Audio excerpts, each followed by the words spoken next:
Boa noite, telespectadores. Estamos de volta em mais uma semana com o nosso Viver Bem em Cristo, recebendo aqui com a gente e sendo recebidos pelo ministro Sérgio Alves. Tudo bem, pastor? Tudo bem, boa noite a todos. Que Deus esteja abençoando a todos os nossos parceiros aí de programa do Viver Bem em Cristo. Que Deus nos use hoje para ajudá-los de alguma forma, contribuir aí com todos vocês.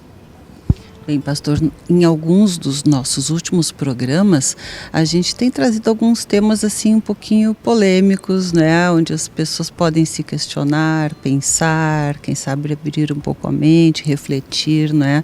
Sobre coisas que na verdade a gente vai deixando, são corriqueiras, a gente se acomoda, mas não se aprofunda muito, até porque as pessoas pensam muito diferente, né? Mas um dos temas, uma das coisas assim, eu diria que é a questão do destino. Existe destino? Existe predestinação? A gente já, Deus, né, sabe, lógico, mas se a gente talvez não tem bem essa noção, já preparou tudo, está tudo pronto e independente do que eu fizer, vai acontecer tudo igual, porque algumas pessoas dizem, olha, se existe destino, não adianta o que eu fizer, o meu destino é aquele e acabou, né? Então, e aí, existe destino ou não existe destino? Olha, o que eu posso dizer é o que existe e analisando o propósito, do porquê que Deus criou o homem. Eu não sou muito de crer em destino, mas também não vou contestar aquele que acredita.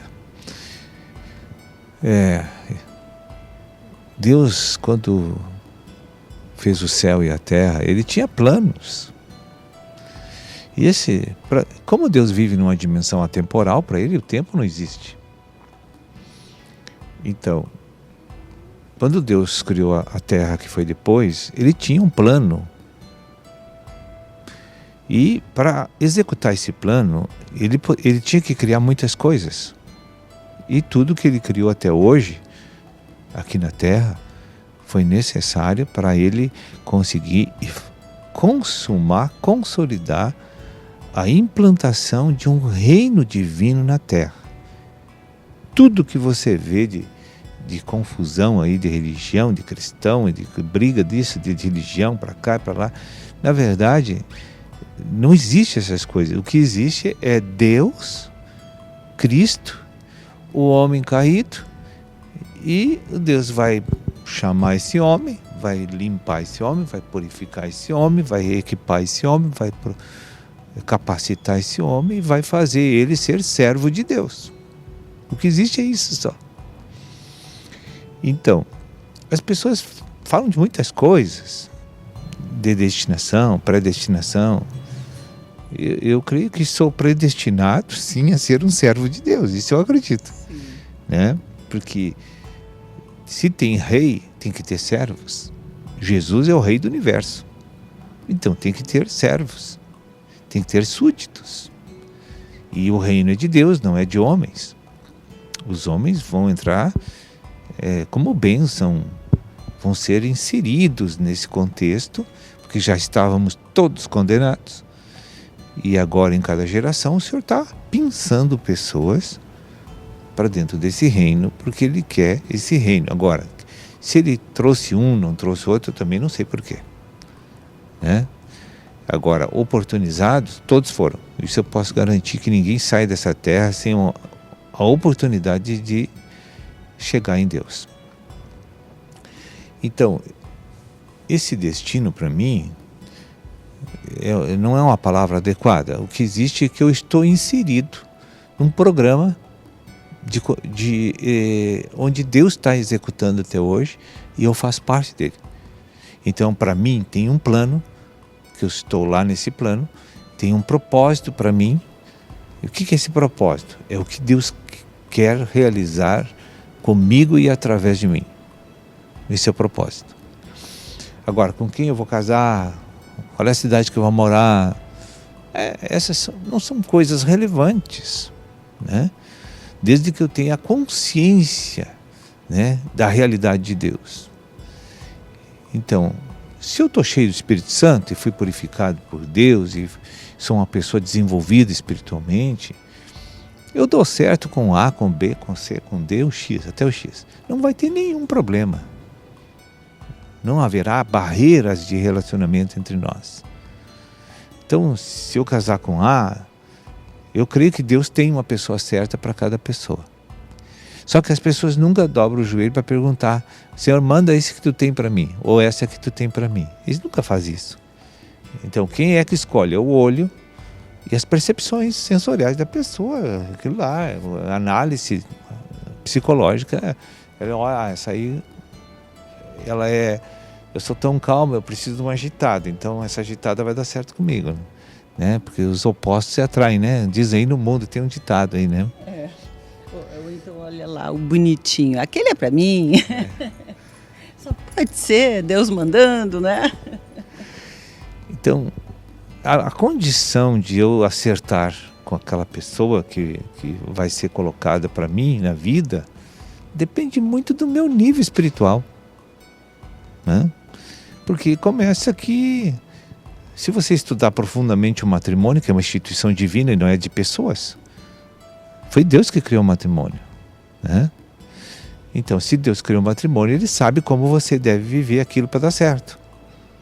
E outro, o matrimônio não é eterno, ele é temporal, né? Quando estamos aqui. Outra coisa, o homem não pode separar o matrimônio, mas Deus pode, né? E quando foi Deus que separou? Ou se separaram por, digamos assim, coisas do próprio homem, né? Diferenças, enfim, incompatibilidade de gênios, como se diz, né? Veja assim, ó, fica difícil você discernir quando uma pessoa não tem nível desenvolvido espiritual, né?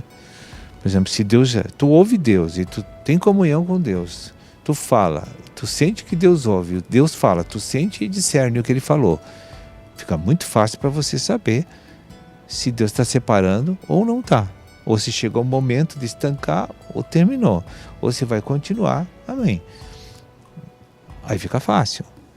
Mas se uma pessoa não está versada na palavra de Deus e não tem aquela intimidade com o Espírito Santo, como ela vai saber?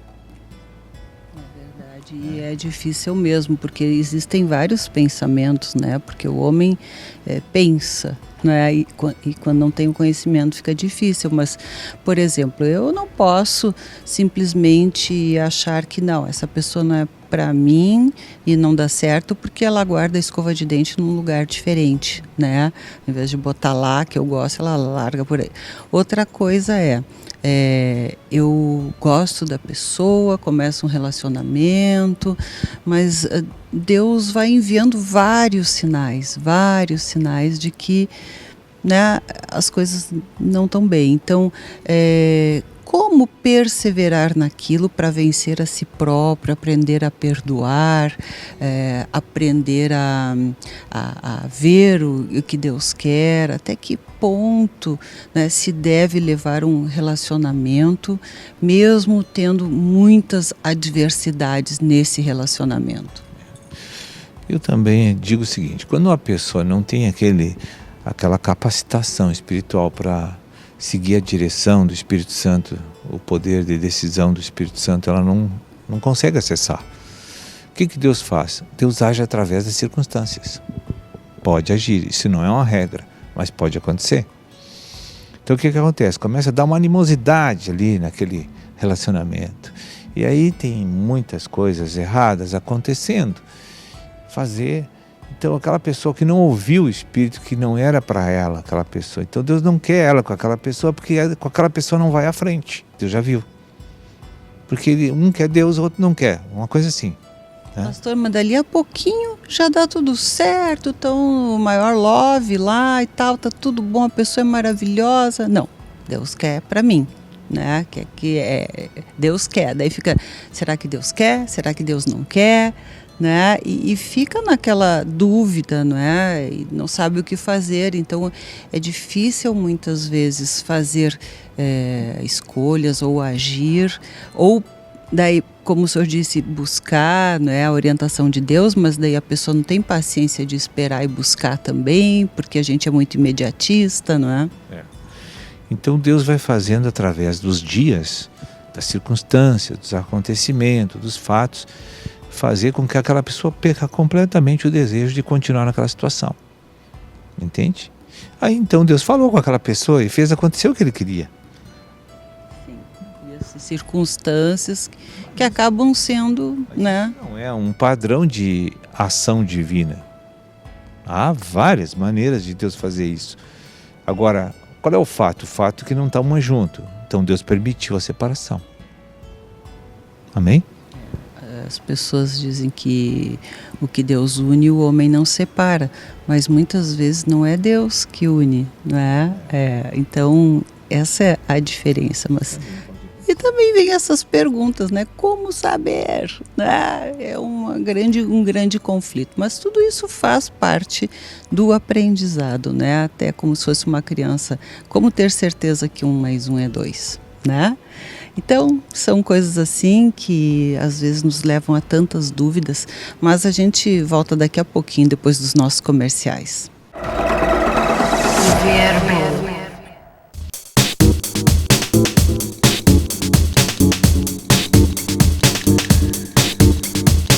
Estamos de volta com o nosso Viver Bem em Cristo.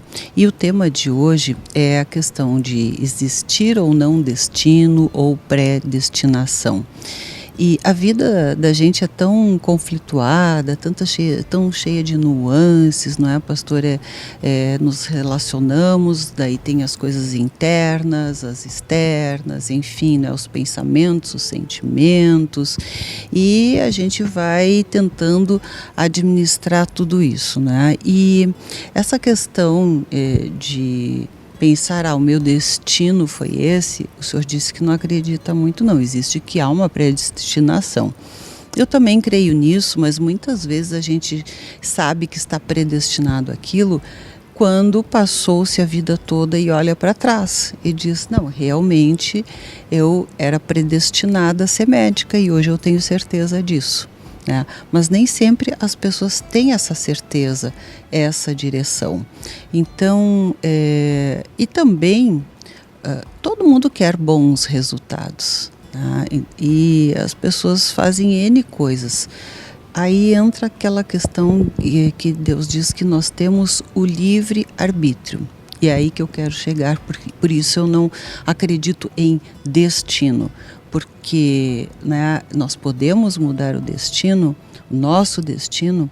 Eu acho que sim, talvez não o destino final, mas o caminho sim, não sei, o senhor vai me dizer, né? Mas porque se nós temos o livre-arbítrio, nós vamos fazer escolhas. E às vezes a gente faz escolhas certas e às vezes faz escolhas erradas e as consequências vêm das certas ou das erradas, não é? O que deve... Qual é a base para mim fazer uma escolha? Na verdade, é uma condição que eu tenho que ter. Né? E eu tenho que discernir, eu tenho que saber se o que eu quero... Quando eu quero entrar num matrimônio, por exemplo, primeiro eu tenho que saber qual é o meu compromisso com isso aí, diante de Deus. Como eu vou me relacionar com isso? O que eu tenho, quais são minhas responsabilidades, quais são meus direitos e o que Deus diz, como eu devo ser com o cônjuge. Então eu vou lá estudar, olha, o padrão para a mulher é esse, o padrão para o homem é esse, aí ninguém vai casar. Já começa por aí. Hoje, do jeito que está a situação, se olhar a verdade de Deus, a pessoa vai recuar porque ela não tem uma condição espiritual para enfrentar aquela experiência com entendimento e com realidade. Então, o que fica? Qual é o atrativo dessa união? Tudo aquilo que não é espiritual. Porque muitas vezes a gente vê, né, principalmente entre mais jovens, digamos assim, né, que tem, né, os namorados ou recém-casados, enfim, que brigam e daí dizem, mas eu amo ele, né? Então, que amor é esse, né? O amor que a gente vive não é o amor de Deus, não é? É um amor que ama até determinado limite, não é? Então, eu creio que isso é realmente esse entendimento que pode fazer diferença num relacionamento, não é? Sim. O amor genuíno de Deus, assim, ó, tu não impõe nada. Tu entra para dar, investir. Tu não está esperando nada em troca, né? Isso não existe. Se a gente disser que... Eu nunca vi isso na minha vida, né? A gente não consegue ser assim. Vamos né, admitir, né, falar sério. A gente, mesmo não querendo, a gente se pega fazendo, ou sentindo, ou pensando isso. Veja que quando tu tem os irmãos na igreja, tu tem que amar ele como a ti mesmo. Aí vamos supor, o teu cônjuge é teu irmão também, se ele é cristão, é teu irmão. Antes dele ser teu marido, ser teu esposo ou da esposa, ele é teu irmão. Esse é o primeiro vínculo e é eterno. Sendo que o matrimônio é temporal. Depois termina. Então, quando uma pessoa vai casar, precisa saber disso aí. Porque nossas responsabilidades para com aquela pessoa é de fazê-la crescer espiritualmente, de preservar ela no caminho do Senhor, de fazer ela ficar em submissão a Cristo, porque assim a bênção vai cair sobre a sua vida. Mas quem é que casa com essa motivação? Não, a pessoa casa pensando o que ele vai me completar, me trazer de bom, né? Não pensa nesse sentido de eu abençoar a vida da pessoa, enfim, ajudá-la a crescer espiritualmente, a se tornar uma pessoa melhor, mais feliz, não é? Então, o que acontece assim? Você está entrando num relacionamento em que você quer apenas receber para depois dar. E aí não vai dar certo. Porque ele também quer a mesma coisa. Você também quer e ele também. Só que não é um amor que está submisso a Deus para respeitar esse, para amar esse, para se doar para esse. Não, a relação é que tu me dá o que eu quero e eu vou te dar o que tu quer. Só que somos imperfeitos em supri-los. É verdade, pastor. Tanto é assim que existe um grupo de ajuda que se chama Amor Exigente, onde as pessoas participam de um grupo de atendimento psicológico, emocional, enfim, porque são pessoas que exigem demais do outro, que tem uma carência muito grande, um sentimento talvez de rejeição muito grande, né? Então, ver como isso é de fato uma coisa tão consolidada, porque são grupos grandes de pessoas e o nome é Amor Exigente. A partir dali, no que chega aí já sabe, não é, que já não está no caminho certo, porque o próprio grupo, se precisa de um grupo, é como o Alcoólatras Anônimos, é porque está no caminho ruim, não é? Então, assim, é que tudo gira em torno de Deus no mundo, e as pessoas estão girando em torno de si mesmas, e é isso que está errado. Não é uma questão lá dentro do matrimônio, o problema está antes do matrimônio, entende? E aí eu vou entrar naquela experiência para fazer uns câmbios comerciais bem sucedidos, mas daqui a pouco eu vou falhar ou aquela pessoa vai falhar, e aí termina o acordo, entende? Então a situação é falta de a gente entender a realidade e o propósito de um casamento. Pastor, as pessoas costumam, antes de casar, ainda, né, não com aquelas regras de antigamente tão, né, rígidas e tão bonitinhas como eram, mas eles fazem uma avaliação pré-nupcial, né, exames pré-nupciais. Então, quem sabe um aconselhamento pré-nupcial poderia já, né, ajudar as pessoas a ter essa consciência e aí se entrarem num relacionamento que se busca ser definitivo, porque eu creio que ninguém casa pensando em separar, óbvio, né? As pessoas pensam que vai dar certo, sempre.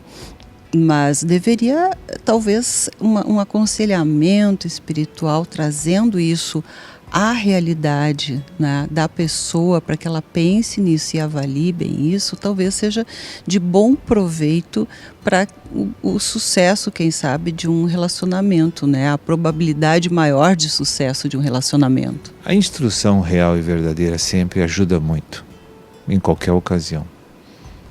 Mas é que as intenções do coração não são essas na época pré-união, entende? E por desconhecer esses padrões. Então eles têm que usar os padrões terrenos do coração do homem de eu quero, por isso eu vou me unir porque eu quero receber algo. Só que depois que se une, depois de um período, não recebe mais aquilo. E aí então começam os conflitos. E aí, escolhi errado? Não deu certo? Essa é a pessoa errada? Na verdade não é. Na verdade é uma condição espiritual que você não tem. O problema está lá atrás. Entende? São tantas coisas, tantos pensamentos que a gente poderia ficar aqui falando ainda, né, por muito tempo sobre essas questões que eu sei que norteiam, né, a mente e o coração, né, das pessoas. Mas eu encerraria, né, de minha parte aqui dizendo que tem uma passagem na Bíblia que diz: enganoso é o coração do homem mais do que todas as coisas. Quem o conhecerá? Então a gente não conhece nem o nosso próprio, né, quanto mais o da outra pessoa. E aí, ó, o relacionamento pode estar indo muito bem. E aí, o que acontece? Não temos condição espiritual adequada, somos hipersensíveis. Qualquer coisa que aquela pessoa dizer ou contrariar, terminou a harmonia do casamento. Isso aí. Né? É isso aí, já sai de faca na bota. Bom, gente, o nosso programa está terminando por aqui, mas semana que vem estaremos de volta. Continue conosco, traga suas perguntas, questionamentos, né? Aquilo que você pensa ou sente, certamente é o que as demais pessoas também sentem, experienciam, né? Tem dúvidas. Então, é só enviar aí para nós e a gente traz aqui as questões para o ministro Sérgio Alves. Muito obrigada, pastor. Uma boa noite a todos, que Deus abençoe a todos vocês. Viver